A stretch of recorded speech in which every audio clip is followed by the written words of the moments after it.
We will come after the Houthis until they stop shooting at our ships, and the Iranians better stay out. He's proving what an amateur he is. Truly, he's proving what an amateur he is, and an ignorant amateur at that. I mean, this is a guy who's steeped in what? Special operations? Special operations including treating women like they're inferior? Special operations and all manner of other things that special operators are noted for? This is a man who is out of his element, utterly out of his element. And he is going to, I won't say he's going to rue those words, because I don't think these kind of people ever rue anything. He's kind of like Netanyahu in that regard. They just go on to their next mess, their next massacre.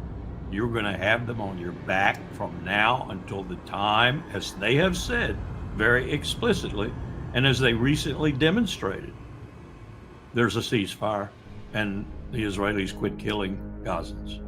That's the only thing that's going to stop them.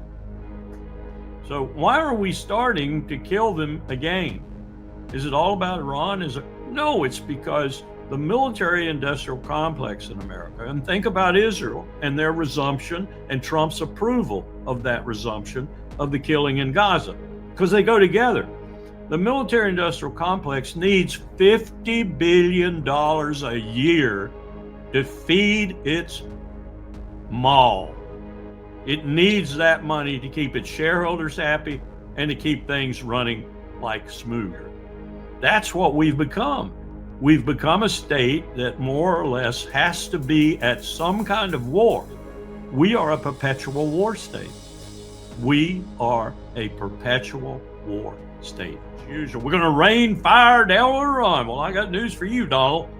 Iran's going to rain fire down on you if you go to war with them. Now, you can bomb them. And this is what Donald Trump likes to do. Look at the first administration in 2016. He likes to bomb people. He likes to drop bombs on people. He doesn't like to put troops on the ground. He doesn't want to go to war with them in that sense, but he does bomb them.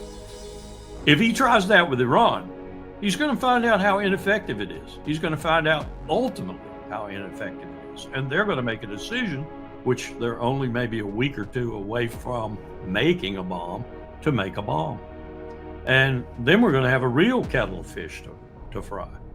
And if we put troops on the ground in Iran, Nima, count the empire gone. We will dissipate our power. We will absolutely ruin ourselves in Southwest Asia if we go aground to fight the Persians. Some 90 million people who are steeled against us if we do that. Not necessarily now, but if we invade them, they will be. And that terrain is nothing like Iraq. That terrain is really tough. I did war planning for that terrain in the late 80s and the early 90s when we thought the Russians might come down there. And I can tell you that's tough terrain to fight in. It almost killed Alexander the Great. It's tough terrain. It's tough temperatures. It's the Zagros Mountains, for example.